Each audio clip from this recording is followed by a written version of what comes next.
Olá, o seu programa Evidências está começando e hoje você irá viajar comigo até a Galileia. Ali encontramos um balneário muito agradável que recebe muitos turistas, principalmente no verão. A nossa equipe, é claro, não teve tempo para desfrutar o banho no Mar da Galileia, pois estávamos a trabalho. Porém, pudemos gravar muitas imagens e trazer para você um pouco do cenário onde ocorreram grandes acontecimentos da vida do nosso Senhor e Salvador, Jesus Cristo. Portanto, vamos juntos viajar até o Mar da Galileia e relembrar alguns desses acontecimentos. Agora, no seu programa Evidências.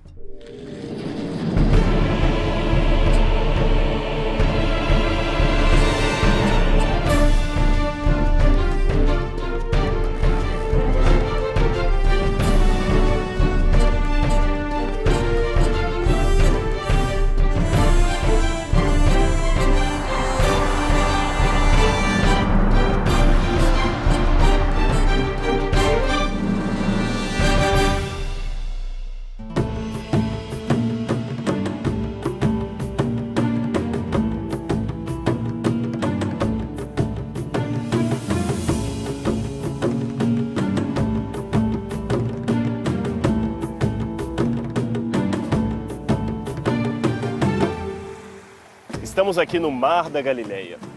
Muitos episódios famosos do Novo Testamento tiveram origem neste lugar. Aqui Jesus conversou com seus discípulos, deu-lhes ensinamento. Na verdade, aqui tem 3 nomes. Alguns o chamam de Mar da Galileia devido à sua imensidão. Ele tem por volta de 13 quilômetros por 20 quilômetros. Realmente é um grande lago, mas não é um mar. A água é doce. Por isso alguns chamam de Mar da Galileia. Outro nome que lhe dão é Lago de Tiberíades, porque a cidade de Tiberíades, ou Tibérias, estaria aqui perto, então resolveram batizar o local com o nome da cidade. Mas os judeus, propriamente dito, chamavam aqui de Lago de Quinécé. Quinécé vem de Nor, que significa harpa, porque ele teria realmente o formato de uma harpa dos tempos bíblicos. Deu ensinamentos, realizou milagres, operou curas, perdoou pecadores. Aqui, nesse lago. Aqui também Jesus deu muitos ensinamentos. E nos próximos programas você terá uma série de ensinos de Jesus à beira do Mar da Galileia. Vamos compartilhar algumas das parábolas, das lições que Jesus deixou a partir do estudo do contexto histórico da época.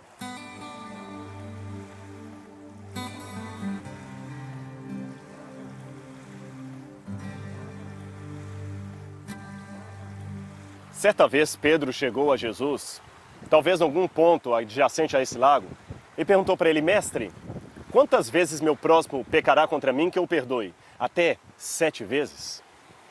Jesus lhe respondeu: não lhe digo que até 7 vezes, mas até 70 vezes 7. Pedro ficou assombrado com aquela resposta de Jesus. Talvez ele esperava uma palavra de apreço. Parabéns, Pedro, isto mesmo. Sabem por quê? Segundo a tradição rabínica da época, uma pessoa era obrigada pela lei dos judeus a perdoar o seu próximo até 3 vezes.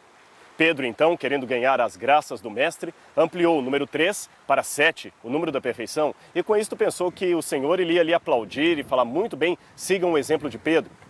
Mas qual foi a sua surpresa quando Jesus lhe disse: não digo até 7, mas até 70 vezes 7. Esta expressão de Jesus também tem um significado histórico. Naquela época, eles tinham vários números com um significado especial, tal qual temos em nossa cultura. Por exemplo, no Ocidente, é comum dizer que 13 é associado por alguns à sorte ou a azar. 10 é associado a uma pessoa completa, perfeita, nota 10 na escola, nota perfeita. Naquele tempo também, alguns números tinham um significado especial. 3, por exemplo, era um número geralmente divino. 4 era um número universal, por isso a Bíblia fala de 4 cantos da terra, 4 ventos do céu, etc. E o número 7 era o número da perfeição. Mas há um detalhe diferente daquele tempo para o nosso. Como nós, eles também tinham números com certo significado. Mas eles costumavam multiplicar o número para potencializar o significado. Por exemplo, se eu digo que uma pessoa é perfeita, eu digo 7. Se eu quero dizer que ela é perfeitíssima, eu digo 70 vezes 7. Por isso Jesus falou com Pedro: não digo que até 3 vezes, ou 7 vezes, mas até 70 vezes 7. Ou seja, não de uma maneira rabínica, 3 vezes, Não de uma maneira perfeita, 7 vezes, mas de uma maneira perfeitíssima, 70 vezes 7. Seria como se em nossa cultura quiséssemos dizer que alguém é mais do que bom na escola e disséssemos, este é 10 vezes 50. Assim funcionava na época. Mas Jesus não estava literalmente colocando uma conta matemática de 490 vezes que devo perdoar o meu próximo. Não, não se trata disso. Jesus estava falando que devo perdoar ao próximo de uma maneira perfeita. Agora a pergunta que talvez você esteja fazendo desse lado aí é, mas por que perdoar? Que vantagem eu tenho em perdoar? Bem, o Dr. David Rubin certa vez escreveu um livro muito interessante. O seu título era Culpa, onde a religião e a ciência e a psicologia se encontram. Neste livro, o Dr. David disse que 75% das pessoas que estão internadas em hospitais, com moléstias das mais variáveis, como pressão alta, diabetes, hipertensão, depressão e outros males, inclusive o câncer, 75% desses pacientes estão nessa condição por causa de algum rancor guardado contra outrem. Isso mesmo. Mas note, ele não disse que 100% das pessoas que estão nos hospitais estão porque odeiam alguém, não é isso. Porém, 75%. Este é um número bastante alto. Portanto, quando perdoamos ao nosso semelhante, estamos evitando riscos para nós mesmos. Portanto, o que você precisa aprender é que rancor é um veneno que você toma, querendo que o outro morra. Nós temos a errônea impressão que quando Deus nos pede para perdoar o nosso semelhante, está nos pedindo para premiar a injustiça. Não é nada disso. Jesus não está pedindo para que você pegue aquela pessoa que mais magoou você, mais machucou você e a transforme num herói de hoje para amanhã. Não, não é isso. Jesus está querendo que quando nós consigamos a arte de perdoar, temos a competência espiritual cristã de soltar a imagem do outro que pode fazer de mim um desgraçado, um perdedor, um doente. Por isso Jesus resolveu explicar essa lição contando uma história para Pedro. Para Pedro, evidentemente, para os outros que talvez viram aquela cena. A história de Jesus foi a seguinte. Certo homem resolveu ajustar contas com seus servos. Era um rei esse homem. Então os seus empregados trouxeram-lhe um servo que lhe devia 10.000 talentos. Aquele homem não tinha com que pagar ao rei. Então, evidentemente, de acordo com os costumes da época, o rei ordenou que fosse vendido ele, a sua esposa, seus filhos, todas as suas casas, propriedades, até que fosse paga a dívida. Aquele homem, evidentemente, entrou em desespero. E não tendo ele com que pagar, implorou ao rei, ó rei, tenha misericórdia de mim e tudo te pagarei. E o rei, compadecido dele, perdoou-lhe a dívida. Então aquele homem, saindo da presença do rei, encontrou um dos seus conservos, que lhe devia apenas 100 denários. Aquele conservo também não tinha com que pagar, mas aquele homem que outrora era devedor, agora sufocava o seu conservo e dizia, paga-me o que me deves. E não tendo ele com que pagar, o colocou na prisão. Os empregados do rei viram a cena e, entristecidos, foram contar ao rei o que se passara. O rei, então indignado, mandou chamar de volta aquele servo e lhe disse em tom bastante furioso, ó homem malvado, quando tu tinhas uma dívida comigo, não perdoei-te a dívida que tinhas? Não deverias tu, igualmente, perdoar ao teu conservo, que devia muito menos para ti? Então o rei entregou aquele homem aos castigadores e ele começou a padecer muitos sofrimentos. O que Jesus queria dizer com esta parábola? Bem, vamos compreender primeiro alguns elementos de fundo histórico. A quantia que Jesus apresenta que aquele homem devia ao rei era algo fora do imaginável. Só para você ter uma noção, lembre-se, ele devia 10.000 talentos. Alguns estudiosos têm feito o cálculo de quanto equivaleria 10.000 talentos na moeda de hoje. Algo em torno de 25 milhões de dólares. Isto mesmo, 25 milhões de dólares. De acordo com os dados da época, Roma cobrava pesados impostos. Mas se nós reuníssemos todo o imposto romano cobrado em 5 regiões da Galileia, como por exemplo Samaria, até fora da Galileia, Samaria, Pérea, Idumeia, quem sabe até a própria Judeia, essas 4 regiões, sabe quanto nós conseguiríamos levantar? Apenas 800 talentos. Veja, 800 talentos era o que reuniríamos de todos os impostos romanos de um ano cobrado em 3 regiões de Israel. Aquele homem devia 10.000 talentos. E para piorar a história, ele era apenas um servo. A pergunta que fazemos é, quando ele poderia pagar aquela dívida? Nunca. O que Jesus queria ensinar com aquele aparente exagero era que esta era a condição contraída por Adão e toda a sua descendência, no caso nós, quando ele pecou contra Deus. A dívida que a humanidade adquiriu contra a lei de Deus foi inafiançável. Ninguém no universo, a não ser o próprio Deus, poderia pagá-la. Mas, se você se recorda da história do Gênesis, Adão, como o homem da parábola, tentou dar o seu jeito, tentou por si mesmo pagar a dívida. Você se recorda que no Gênesis, Adão fugiu da presença de Deus porque estava nu, não foi isso? E o que ele fez quando se sentiu nu?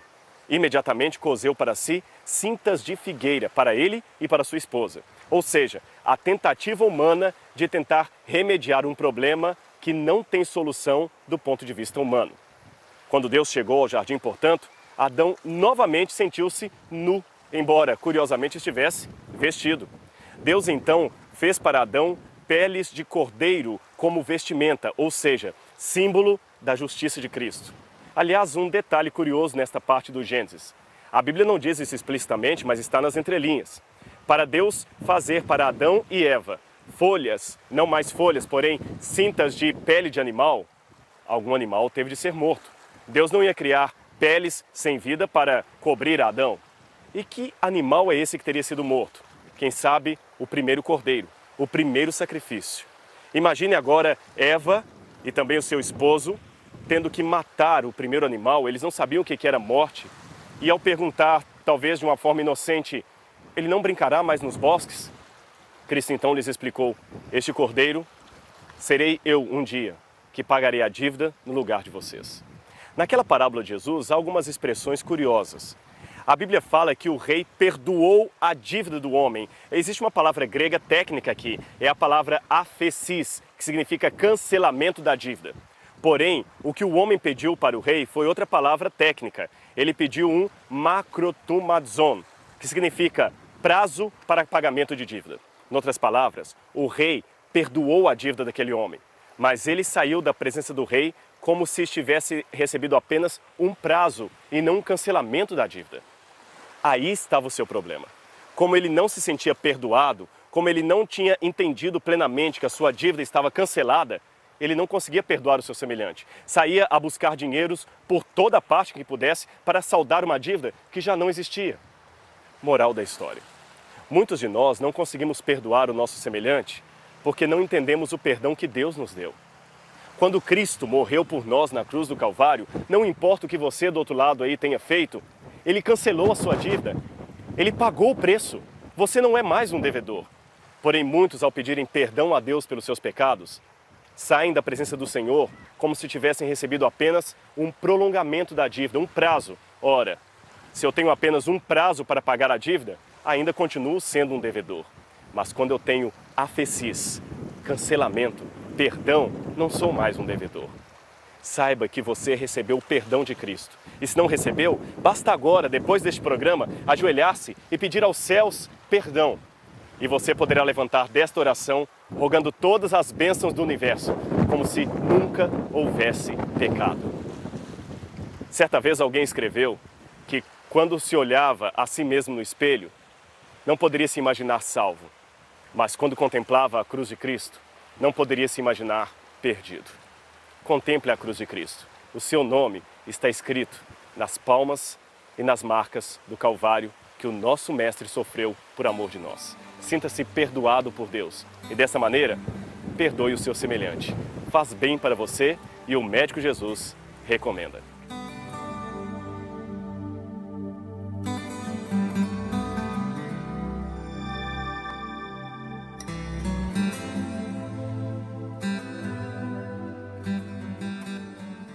Outros acontecimentos importantes ocorreram por aqui, e estamos relembrando alguns dos milagres realizados ao redor do lago de Tiberíades, ou Mar da Galileia. No programa de hoje, vamos refletir sobre dois dos mais belos milagres de Jesus ocorridos aqui, à beira do Mar da Galileia. À minha esquerda, tenho aqui a cidade de Cafarnaum, onde Cristo morou. À minha direita, tenho aqui o Mar da Galileia. Vamos descer e contar essa história lá de baixo, perto da água.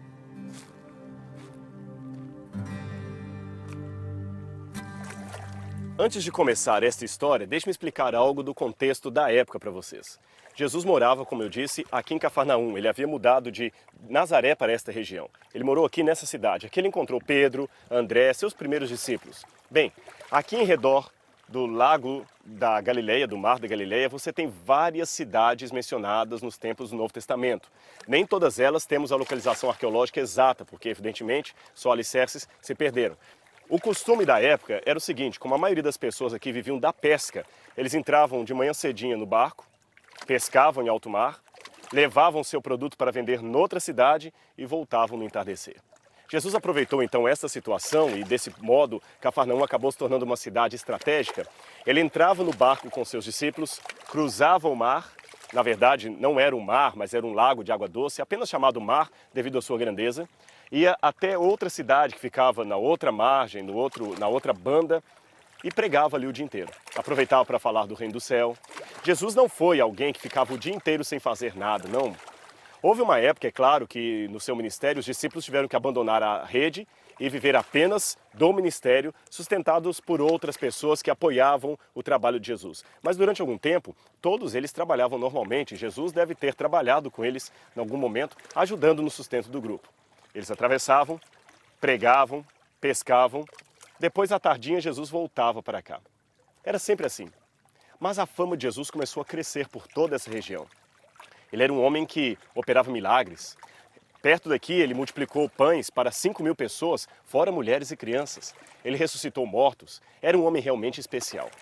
Então, um dia, Jesus chegou aqui e já havia tantas notícias a seu respeito que uma multidão se aglomerou para receber Jesus. Agora imagine a cena, Jesus chegando no barco e uma multidão esperando Jesus, louca para receber dele uma bênção, um milagre, uma palavra de conforto. Havia pessoas se comprimindo por todas as partes. Você já viu alguém famoso pessoalmente? É uma experiência interessante, não é? A pessoa passa, muitos se acercam dele, pedem autógrafo, alguns têm que ter até um segurança particular consigo. Imagine então alguém tão famoso, mais do que um presidente americano, por exemplo, ou do que o Papa, ou do que um artista de Hollywood. Alguém que tem uma fama de multiplicar pães. Não precisariam mais trabalhar, pensavam muitos que estavam ali. Não precisamos mais pescar, pensavam alguns dos pescadores que estavam juntos ali. Nós temos agora um homem que pode multiplicar comida. É lógico que tiveram uma imagem errada do que Jesus estava fazendo. Não compreenderam bem o sentido dos seus milagres e do seu ministério, como aliás acontece até hoje com muitos de nós. Bem, Jesus então chegou no barco com os discípulos e aqui estava apinhado de gente, pessoas de todas as partes. Ele mal poderia descer direito do barco. Mas entre essas pessoas havia um homem especial. O nome dele era Jairo. A 300 metros de onde estamos fica a sinagoga de Cafarnaum. E como eu expliquei num programa anterior, embaixo dessa sinagoga estaria o alicerce da sinagoga do primeiro século, que, portanto, pertenceria ao tempo de Cristo. É que muitos que vão a Cafarnaum hoje veem a estrutura de uma sinagoga, mas esta é uma estrutura do quarto século. A sinagoga na qual Jesus pregou, ensinou, fez milagres e curas, estava abaixo desta sinagoga. Bem, nas adjacências da sinagoga nós temos restos arqueológicos de várias casas, várias ínsulas. O que é uma ínsula? Uma ínsula é uma casa conjugada, onde o dono, o proprietário, muitas vezes divide os cômodos, os quartos e aluga para várias pessoas. É possível que Jesus tenha morado numa dessas ínsulas. Quem sabe a ínsula de Pedro, que também era dono de uma habitação nesses modelos. Bem, então, desse modo, Jairo, como era o chefe da sinagoga, deveria morar numa dessas casas em redor do edifício principal. Pertinho daqui, 300 metros acima. Mas Jairo teve um problema em sua casa. A sua filha estava muito doente. Ele viu várias vezes Jesus pregando, falando do amor de Deus, e quando viu a sua filha enferma, desesperou-se como qualquer pai e pensou: tenho que trazer a cura de minha filha. Nesse momento, lembrou-se de Jesus e foi correndo ao encontro de Jesus. Quem sabe, a Bíblia não nos diz todos os detalhes, mas é possível imaginar, alguém deva ter dito a Jairo: olha, o mestre está chegando a tal hora ali no porto de Cafarnaum. Ele saiu daqui então, correndo, desesperado, e dirigiu-se até o lugar da península, vamos chamar assim, aonde os barcos chegavam. Imagine por um instante o modo como Jairo foi desesperado, correndo ao encontro de Jesus. Ele andava sôfrego. Ele deveria empurrar as pessoas que estavam no caminho, dizendo: deixe-me passar, tem uma emergência, minha filha está morrendo. A filha dele tinha 12 anos, e esse é um detalhe importante que o Evangelho menciona. Quando Jairo chegou lá então, eu posso imaginar a cena, creio que você também, ele ficava pulando no meio da multidão, ansioso para que Jesus logo aparecesse. Até que os barcos dos pescadores começaram a vir, e num deles estava chegando Jesus. Ele olhava, e quando viu o barco de Jesus, foi empurrando as pessoas, sem muita educação, e quando o mestre mal chegou à orla, ele tomou Jesus pela mão e falou: Senhor, venha comigo. A forma como os evangelistas descrevem a cena nos dá a impressão que Jairo quase deu uma ordem em Jesus. Um dos evangelistas chega a dizer que ele até ensinou como Jesus deveria fazer para operar o milagre. Coloque a mão na cabeça de minha filha, faça tal ritual e ela ficará curada. A forma como lemos a Bíblia em português, inglês, nas traduções modernas, talvez não nos mostre com clareza o que está no original grego, a língua na qual o evangelho foi escrito. Mas ali passa-se a impressão, isto é, no original, que Jesus a princípio não parece ter ido com a mesma pressa de Jairo. Jairo conduzia Jesus, puxando-o, mas Jesus ia como alguém que não estava muito disposto a andar rápido. Jesus parava, aparentemente cuidando de coisas menos importantes, e Jairo puxava Jesus. E Jesus vinha com a multidão comprimindo. Era difícil passar. E Jesus poderia, com a sua autoridade, dizer: por favor, saiam da frente, eu preciso atender ao meu amigo, ao chefe da sinagoga. Mas não, Jesus só deixava que Jairo o puxasse. Curiosa a cena. E em meio a esta situação, vindo desde lá até chegar aqui, como você vê, uma longa distância, Jesus parou e fez uma pergunta estranha para a ocasião: quem me tocou? Até um dos discípulos falaram: Senhor, por favor, atenda a Jairo. Todo mundo está aqui te acotovelando, como tu perguntas quem te tocou? Jesus virou: não, calma, alguém me tocou. É que em meio àquela multidão havia uma mulher que estava sofrendo de uma terrível doença, um fluxo de sangue contínuo, já por 12 anos. Interessante, a mesma idade da filha de Jairo, 12 anos. No caso daquela mulher, a sua doença de fluxo de sangue tinha um significado cultural muito importante. As mulheres, durante o período da menstruação, não poderiam ter parte litúrgica. Por quê?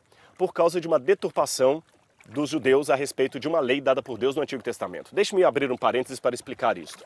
Na época em que o povo de Deus atravessou o deserto para chegar aqui na Terra Prometida, aqui em Canaã, eles não tinham água em abundância, não tinham as noções de higiene que nós temos, porque afinal de contas, recentemente eram escravos, analfabetos na terra de Faraó. Então Deus não tinha como dar explicações muito detalhadas a respeito de higiene, porque evidentemente eles não iriam compreender. Deus, como um grande pedagogo, adaptou a explicação para eles. Imagine a situação das mulheres que entravam em período de menstruação. Elas não teriam como se lavar com tanta frequência. Os homens, talvez, meio brutos por causa da vida de escravidão, não teriam respeito pela mulher durante esse período da menstruação, iriam querer ter relações íntimas com elas, coisas parecidas, obrigá-las ao trabalho normal, mesmo tendo uma cólica, algo assim. Então Deus falou numa linguagem que eles poderiam entender. A mulher, enquanto estiver com fluxo de sangue, está contaminada, não está pura. Ela deve ser retirada do arraial e separada até que o período da menstruação passe. Assim está na lei do Antigo Testamento. Com isto, Deus preservaria a integridade das mulheres que estavam em situação de menstruação e, ao mesmo tempo, daria maior conforto, saúde e tudo mais, de um modo que eles pudessem entender. Só que passou o tempo e isto que seria um refúgio para mulheres com cólica acabou se tornando uma situação de discriminação. Todas as mulheres que tinham fluxo de sangue não podiam pisar numa sinagoga, não podiam pisar no templo, não podiam sequer chegar perto de seu marido. Agora imagina com esta informação o contexto, a situação daquela mulher. 12 anos que ela não podia chegar perto do seu esposo porque estava permanentemente contaminada. 12 anos sem poder entrar numa sinagoga. 12 anos passando aqui pela porta da sinagoga de Jerusalém durante todos os sábados, ouvindo, quem sabe, a adoração do lado de fora, porque ela não poderia entrar ali. Jesus se compadeceu daquela mulher. Ela também sabia que, por estar contaminada, não poderia tocar num homem santo. Então qual foi a sua estratégia? Em meio à multidão, ela tocou num pedacinho da roupa de Jesus, na orla da sua roupa. Os judeus, possivelmente naquela época, já usavam o costume do talit. O que é o talit? Um manto que os judeus usam para fazer as suas orações. Esse manto geralmente tem umas franjas na base, onde o judeu marca ali quantas vezes ora por dia. Um judeu com talit, evidentemente, é um homem religioso. Se Jesus estivesse realmente usando um talit, conforme alguns historiadores imaginam, a mulher chegou com tamanha fé pensando, não vou tocar nele, senão contaminarei um homem santo. Mas vou tocar pelo menos na franja do seu talit, ou como diz a tradução da Bíblia, na orla do seu vestimento. Ela simplesmente chegou com muita dificuldade. Lembre-se, a multidão estava pressionando Jesus, mas a ansiedade para tocar o mestre era tão grande que nem perceberam uma mulher impura no meio deles. Ela então chegou por detrás e conseguiu tocar a roupa de Jesus e imediatamente ficou curada. E quando Jesus começou a perguntar quem me tocou, porque senti que de mim saiu o poder, aquela mulher imaginou, ele vai me descobrir. E quase tentou sair de maneira anônima quando Jesus falou, foi você. Os discípulos continuaram, sim senhor, a mulher te tocou, agora vamos, temos que atender a Jairo. Lembre-se, a filha dele está para morrer. Jesus falou, calma, eu tenho que dar atenção a essa mulher. Enquanto Jesus dirigia palavras de amor e carinho e salvação àquela mulher agora curada, chegou alguém da casa de Jairo com uma triste notícia. Jairo, pare de importunar o mestre. Sua filha está morta. A cena agora mudou. Jairo, que ficava puxando o braço do mestre, tomando-o pela mão, querendo apressá-lo, solta agora Jesus. Não tem mais pressa. Eu não sei quantos de vocês que estão agora assistindo esse programa já tiveram a tristeza de perder um ente querido. Enquanto ouvimos do médico a notícia que a pessoa está na UTI, que está respirando à base de aparelhos, que tem algum tempo, tem que fazer um tratamento, ainda existe uma esperança, ainda insistimos em acreditar, em confiar. Mas quando recebe-se a notícia, o seu marido, o seu pai, o seu filho acabou de falecer, entrou em óbito, não há mais o que fazer. A esperança se vai. Nesse momento, então, os papéis se trocam. E aí entendemos o porquê de Jesus ter feito esta demora. Porque imagine, a mulher estava sofrendo há 12 anos. 30 minutos a mais ou 30 minutos a menos não fariam tanta diferença. Aliás, ela já tinha tocado na roupa de Jesus, já tinha sido curada. Para que parar e dar atenção a ela? Não havia necessidade. A filha de Jairo tinha 12 anos de vida. 1 minuto a mais poderia fazer toda a diferença, como aliás o fez. A menina morreu. Mas a diferença não foi feita para a desgraça. A diferença foi feita para a oportunidade de salvação. Como diz um clássico livro sobre a vida de Jesus chamado O Desejado de Todas as Nações, ali está escrito que a extremidade dos homens é a oportunidade de Deus. O que significa essa frase? Quando nós estamos numa situação em que não temos mais o que fazer, é muitas vezes aí que Deus pode agir. Não porque Deus fica esperando para a última hora. É porque enquanto estamos com capacidade de fazer alguma coisa, nós sempre insistimos em agir no lugar do Todo-Poderoso. Nós achamos que somos os especialistas na vida, que nós sabemos tudo o que é bom e melhor para nós. Então não deixamos Deus atuar. Deus, como educado, espera até o momento em que não temos praticamente nada para fazer. Aí Ele atua. Mas nesse momento, muitas vezes, estamos em situação de crise, de desespero, de extremo. Jairo agora estava numa situação dessa. Jesus então troca de papel com ele. Não é mais Jairo que fica puxando o mestre. Agora é o mestre que puxa a Jairo. Como pai, ele não queria ver o corpo de sua filha morta. Mas eles chegam até o lugar. Jesus pede para que todos saiam e só ele entre com os familiares ao quarto onde a menina estava. E ali, o milagre aconteceu. Jesus muitas vezes tem que fazer conosco o mesmo que fez com Jairo. Lutamos tanto, queremos tanto guiar a nossa vida por nós mesmos, achamos que tudo pertence a nós, aos nossos atos, mas Jesus sempre nos ensina que Ele é maior do que nós. Esta foi mais uma das lindas histórias de Cristo ocorridas aqui, no Mar da Galileia. Mas há outras histórias muito bonitas como esta, e você pode encontrá-las todas na sua Bíblia Sagrada. Leia a Bíblia todos os dias, e você encontrará mais do que histórias bonitas. Encontrará o Salvador, a salvação e a felicidade na esperança de um dia viver no reino de Deus.